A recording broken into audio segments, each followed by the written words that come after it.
consideraciones básicas para el bienestar y seguridad de los niños en refugios de emergencias. Esta es la sección La resiliencia personal y profesional desde las experiencias del trauma.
Antes de iniciar esta discusión, es importante reconocer que el contenido de este módulo fue desarrollado por la doctora Amy Nitzat, directora del Instituto para Desastres y Salud Mental de la Universidad Estatal de Nueva York en New Paltz, en colaboración con la iniciativa Resilient Children, Resilient Communities. Junto al Instituto del Desarrollo de la Juventud, el Centro Nacional de Preparación para Desastres del Earth Institute de la Universidad de Columbia y el Puerto Rico Children and Youth Task Force. Durante esta sección se estará trabajando la definición del estrés. Además, se estará trabajando el impacto del estrés, profundizando en los tipos de estrés y los niveles de intensidad, y el cerebro y el cuerpo ante la respuesta de estrés. También se estará trabajando el desarrollo de la resiliencia, con un enfoque en las formas para alcanzar la resiliencia y las estrategias de afrontamiento desde la resiliencia. El estrés en términos generales. Se debe entender que el estrés es un estado normal de la vida que es necesario para la salud y la supervivencia, que puede ser positivo como negativo, y que la mayoría de las personas lo manejan a diario y funcionan bien. Curva de respuesta al estrés. El estrés puede ser conceptualizado como una respuesta fisiológica a cualquier demanda de cambio. Si nos fijamos en la imagen que se muestra en esta diapositiva, vemos cómo el estrés puede ser tanto interno como externo y cómo va a crear unas presiones o influencias en el desarrollo del individuo. La forma en la que manejamos dicho estrés, la forma en la que lo percibimos, la forma en la que lo experimentamos, es la que va a determinar la manera en la que puede ser un estrés útil y necesario para la vida o una manifestación de estrés dañino para la persona. Tipos de estrés y su impacto. Hay 4 tipos de estrés que van a ser identificados y de estos simplemente vamos a cubrir 3. En primer lugar, se encuentra el estrés general. Segundo, estrés acumulativo. Tercero, estrés agudo. Y cuarto, estrés traumático. Estrés acumulativo. Con esto nos referimos a que es un estrés acumulado, un estrés generalizado sin atender. De igual forma, hay rutas que nos llevan al estrés destructivo. Este produce cambios negativos en la salud física y mental del individuo, en su desempeño, en sus relaciones y hasta en su personalidad. Por lo cual, debemos entender que este estrés acumulativo en algún momento fue un estrés generalizado que no se atendió de manera adecuada o que no se atendió a tiempo. Empieza a acumularse y empieza a tener un impacto nocivo en el individuo. Estrés agudo es la respuesta del cuerpo a alguna situación percibida como peligrosa o amenazante. Es la respuesta autónoma de lucha o huida según el cuerpo se aliste para defenderse, por lo cual esta forma de estrés es necesario para la preservación y supervivencia del individuo. Estrés, crisis y trauma. El estrés vivido por causa de un trauma puede experimentarse como una experiencia abrumadora o como una experiencia fuera de lo normal. Entendamos que hay unas instancias, tal como se evidencian en la imagen que acompaña esta diapositiva. Vemos que hay un círculo con 3 categorizaciones. Desde la parte externa hasta la parte interna vemos el término estrés en ese círculo exterior. Vemos la palabra crisis en el círculo intermedio y vemos la palabra trauma en el círculo del centro. ¿Por qué se presentan de esta manera? Porque el estrés es todo aquello que yo experimento a diario, todo aquello que me impulsa a hacer algo, todo aquello que me impulsa a tomar decisiones. Sin embargo, en una segunda instancia, el círculo central o intermedio, las crisis, son aquellas vivencias que me hacen tomar o ejecutar cambios, cambios en la rutina, cambios en mi modo de actuar, cambios que se pueden ejecutar con una experiencia previa, o sea, hay un conocimiento, hay unas estrategias y o competencias aprendidas que me facilitan a ejecutar y operacionalizar ese cambio, aunque no sea necesariamente agradable. Pero por su parte, el trauma, que es el círculo del centro, no permite o no identifica referentes en el individuo para poder entender y comprender esta vivencia. Esta vivencia que ha ocasionado o que es clasificada, debo decir, como un trauma, es aquella de la cual yo no tengo trasfondo, es aquella la cual es alarmante y que es nueva para mí. Por lo cual, no es una experiencia estresante, no es una experiencia de crisis, es una experiencia de trauma, en la cual yo me encuentro en un espacio sin referente, en la cual yo tengo que empezar a construir desde lo que haya quedado tras el resultado de esa vivencia o experiencia.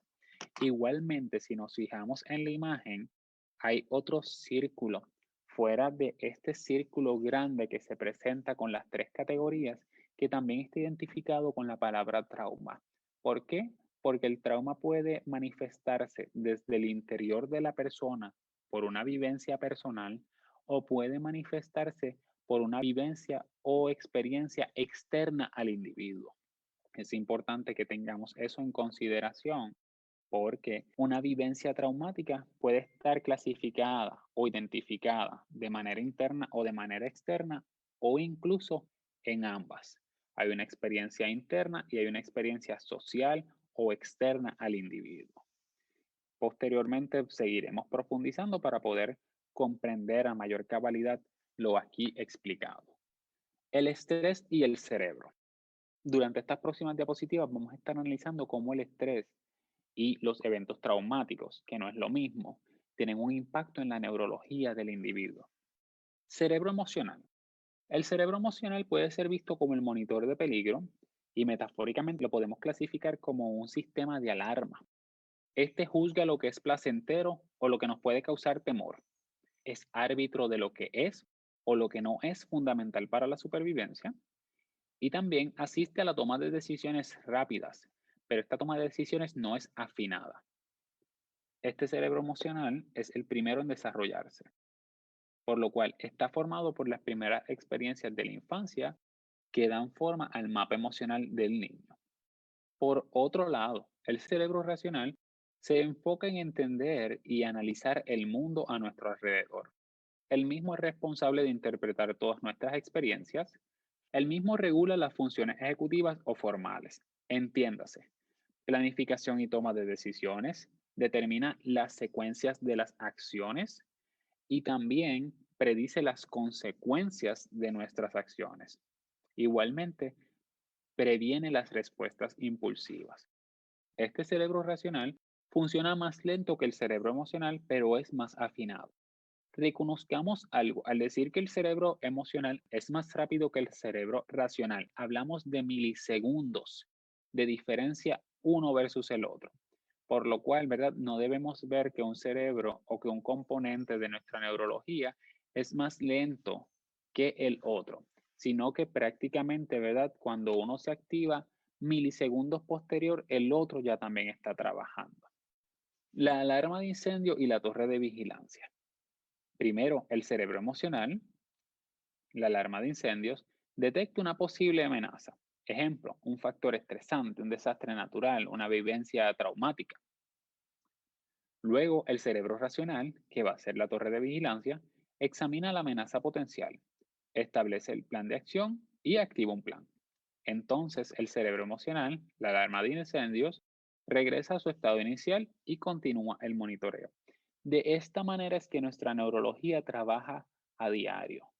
Este componente de nuestro cerebro, que es el emocional, que percibe y detecta las amenazas, va a enviar un aviso a todo nuestro cuerpo en pos de la preservación de nuestra integridad, de nuestra supervivencia.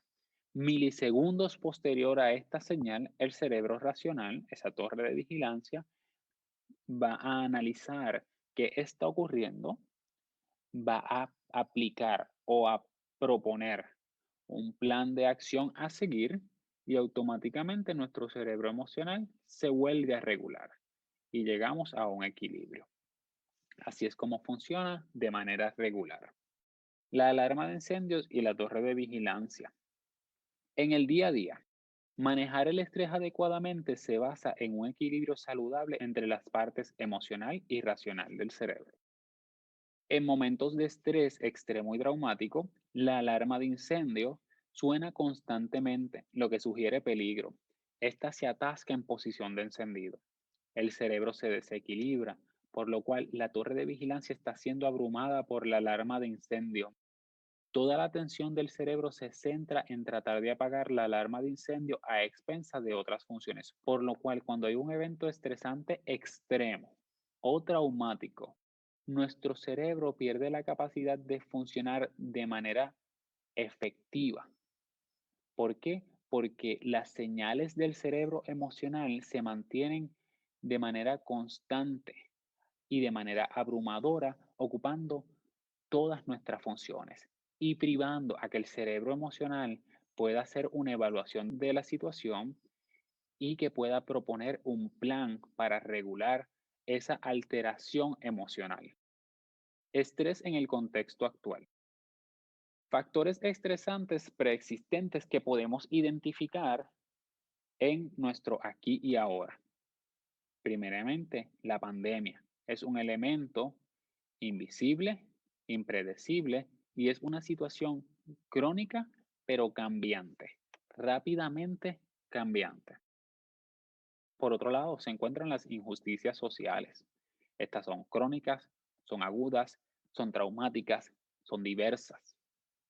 Resultado, necesidad constante de adaptación con un aumento de nuestros niveles básicos de estrés combinados con múltiples incidentes de estrés agudo, por lo cual Estas situaciones o experiencias que podemos identificar que están afectando el mundo en general, a todas las personas en general, van a proponer unos cambios constantes a hiperacelerados y van a generar unas alteraciones en los niveles básicos de estrés, causando un desequilibrio en la manera en la que el cerebro puede percibir el mundo y en la manera en la que el cerebro puede operacionalizar nuestras ejecuciones básicas y formales.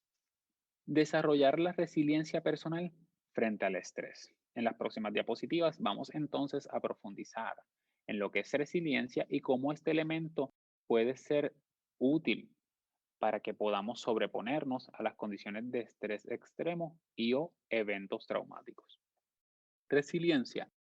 Con resiliencia nos referimos a ser capaz de permanecer o regresar rápidamente a un estado de equilibrio fisiológico, emocional y mental después de haber sido perturbado.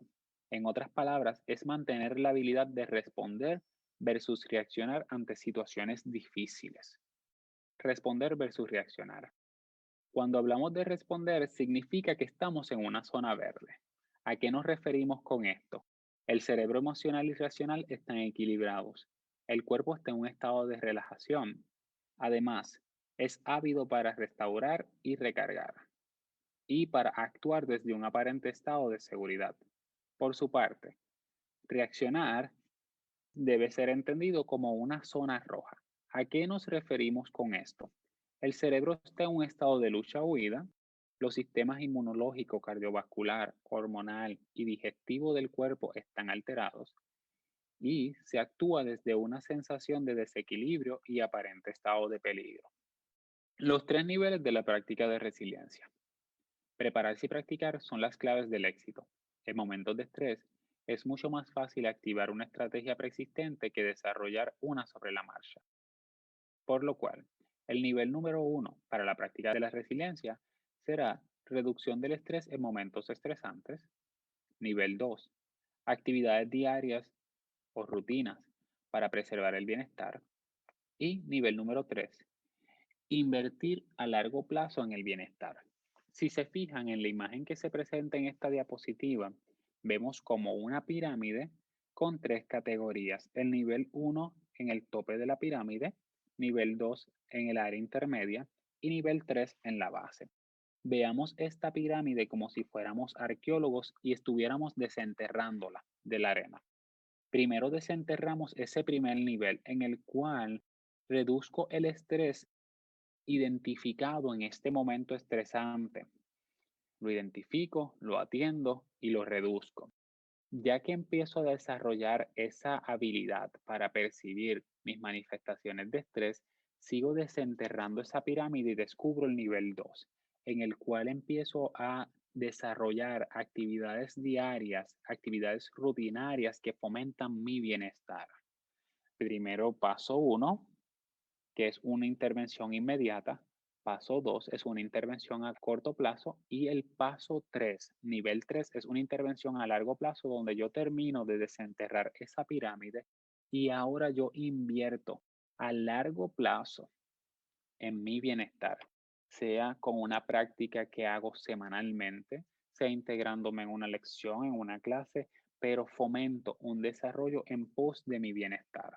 A esto nos referimos con esos tres niveles de resiliencia y cómo pueden o deben ser desarrollados. Los tres niveles de la práctica de la resiliencia. Desarrollamos recursos psicológicos basados en sostenidas y repetidas experiencias. Estos, a su vez, se convierten en cambios duraderos en el cerebro. Las prácticas que iniciamos a aplicar en pos de nuestro bienestar, vamos a convertirlas en rutina a corto y a largo plazo y a identificar cómo estas prácticas se fijan en nuestro cerebro y se convierten en un acto cotidiano para nuestro beneficio y bienestar. La práctica redunda en reconfiguración. Las células que se conectan juntas crean conexiones permanentes. Nuestras experiencias están moldeadas por lo que enfrentamos. Cualquier cosa en la que usted se enfoque se vuelve parte de usted. A base de esto nos podemos preguntar, ¿puede usted mantener su atención en alguno de los momentos positivos o agradables de su día, o se angustia por las preocupaciones. Estas preguntas nos invitan a reflexionar e identificar en qué estamos enfocándonos al finalizar nuestros días o nuestras semanas. Tres rutas para desarrollar resiliencia. En primera instancia, estrategias de base emocional. En segundo lugar, estrategias de base cognitiva. Y en tercer lugar, estrategias de base conductual. La imagen que acompaña esta diapositiva presenta un círculo y vemos cada uno de estos elementos, emocional, cognitivo y conductual, en una sección individual dentro de este círculo. Parte del círculo está identificado con una flecha que se dirige hacia una dirección, valga la redundancia. Sin embargo, es importante mencionar que esta flecha no debe ser un condicionamiento. Cuando yo empiezo a desarrollar resiliencia, yo empiezo a desarrollar estrategias emocionales, cognitivas y conductuales en el orden en que sea beneficioso para mí, en el orden en el que yo logre ese desarrollo. Pueden ser incluso cónsonas, desarrollarse todas a la misma vez, o que empiece a desarrollar en primera instancia una rutina cognitiva que fomenta una rutina emocional. Pero ciertamente las tres van a trabajar en unión, van a trabajar en conjunto para yo seguir y fomentar un desarrollo de resiliencia personal. Estrategias de base emocional, metas o propósito. Fortalece la capacidad del cerebro de equilibrarse, viendo el cerebro como un músculo mental que debe ser ejercitado. En segundo lugar, mejora la regulación emocional. Tercero, regula la tensión que a su vez nos ayuda a mantener el enfoque. Cuarto, reconocer y aceptar nuestras reacciones nos permite tener más control sobre estas. Estrategias que podemos utilizar para fomentar el área emocional. Atención plena o mindfulness, ejercicios de meditación, ejercicios o prácticas de relajación y respiración y yoga. Estrategias de base cognitiva, metas y propósito. Evita la activación constante del sistema de lucha o huida. Combate el parcialismo negativo del cerebro. Algunas estrategias a utilizar. Autodiálogo. Y durante esta estrategia podemos hacernos las siguientes preguntas. ¿Cuál es el cuchicheo que hay en tu mente? ¿Estás cargado de autocrítica, de resentimientos, etcétera? Otra estrategia es la reestructuración cognitiva. Preguntas que podemos hacernos para autoevaluarnos y autoconocernos durante este proceso. ¿Puedes reemplazar estos pensamientos automáticos con pensamientos más neutrales, más realistas, más útiles? Y en tercera estrategia, inoculación de estrés. Es una práctica mental y preparación para situaciones estresantes específicas. El parcialismo negativo del cerebro. Durante este proceso se buscan malas noticias, se enfoca firmemente en ellas, perdiendo de vista el panorama general, se reacciona exageradamente, se acelera la conversión de la experiencia en un recuerdo, se sensibiliza creando un círculo vicioso. Dice una cita, nuestros cerebros son de velcro para las malas experiencias y teflón para las buenas, por lo cual nosotros podemos ponderar qué tipo de experiencias vamos a adherir a nuestro cerebro. Reconfiguración cognitiva. No es lo que sucede lo que crea un resultado, es lo que nos decimos a nosotros mismos al respecto, lo que influye en el resultado. ¿A qué nos referimos con esto? Nuestros pensamientos, nuestras creencias van a determinar en muchas ocasiones las consecuencias de aquellos eventos que experimentamos. Si nos fijamos en estos tres puntos A, B y C, A significaría evento detonante o activating event, B, creencia o belief, y C, consecuencia o consequence. Si yo logro transformar mi creencia, ese pensamiento irracional en un pensamiento racional, con mucha seguridad yo voy a poder transformar la consecuencia experimentada a base del evento. Es importante que tengamos eso presente. Un ejemplo que podemos integrar al proceso de reconfiguración cognitiva puede ser la pandemia del COVID-19. Visualicémonos como estudiantes. El evento detonante del Activating Event es la pandemia y la pandemia ocasiona que las clases de presenciales se conviertan en clases a distancia o clases en línea. Yo como estudiante, indiferentemente mi nivel, escuela o universidad, empiezo a creer que yo no puedo funcionar mediante este sistema, que no me gusta este sistema, que este sistema no va a ser efectivo para mí y que yo voy a reprobar. Y la consecuencia es, lamentablemente, que repruebe el curso en el cual estoy matriculado. Mi creencia operacionalizó para que yo no pudiera moverme de ese lugar de negatividad en el cual yo no me consideraba competente. Esa creencia no me permitió esforzarme más. Esa creencia me desanimó, me desalentó. Sin embargo, con el mismo evento detonante, si yo reconozco en mi creencia que no me gusta este sistema, pero creo que soy suficientemente competente para esforzarme y aprobar mi curso, con gran probabilidad el resultado va a ser diferente. Damos este ejemplo para que podamos entender lo significativo de esa creencia en la mente del individuo referente a la manera en la que reacciona a un evento y las consecuencias que experimenta a base de él. Flujograma sobre la inoculación de estrés.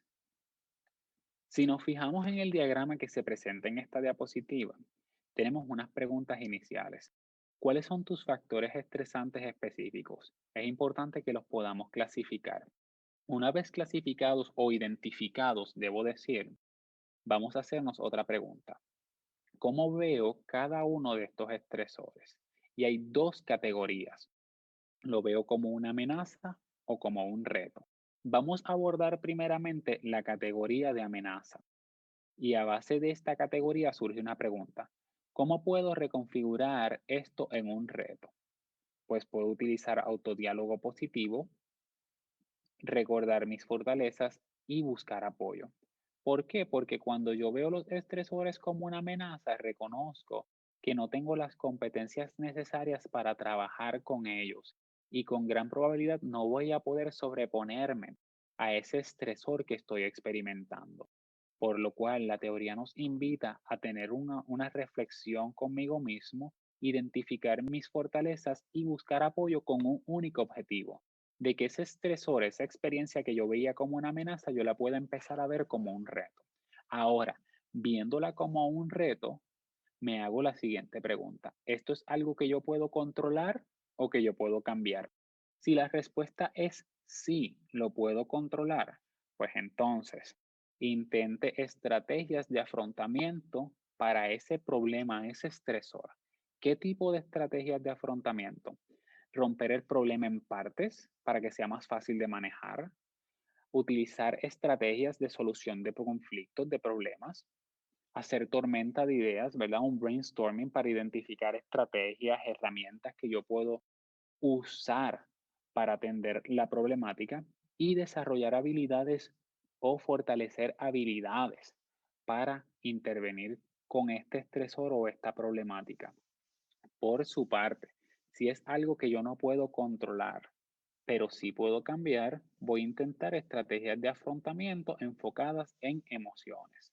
Pues voy a fomentar la relajación personal, a fomentar un sentido de tolerancia ante la ansiedad, a regular mis emociones de manera efectiva, a manejar mi ira de manera efectiva y a fomentar el desarrollo de habilidades de entretenimiento, cosas que me puedan distraer, cosas que puedan hacer que no me enfoque en el problema a base de que yo no lo puedo controlar, pero sí puedo cambiar mi realidad. No puedo cambiar el problema, pero sí la manera en la que yo reacciono al problema. En conclusión, lo que haces en tu rutina diaria es menos importante que tomar la decisión de elegir algo diferente y hacerlo con regularidad. Fijar una nueva práctica en nuestro cerebro, fijar una nueva práctica en nuestra rutina para tener una mejor experiencia de vida y una mejor reacción ante los estresores y los eventos traumáticos.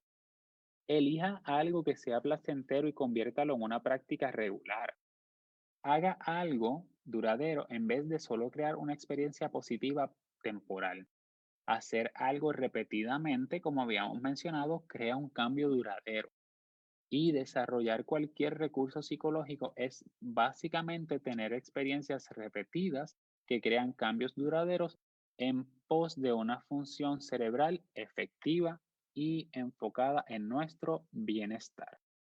Toda esta discusión se enfoca en que nosotros podamos identificar lo que es el estrés y el trauma y sus implicaciones, pero sobre todo poder identificar el cómo nosotros podemos ser seres resilientes al final del día para sobreponernos efectivamente a esos procesos de estrés y esos procesos traumáticos.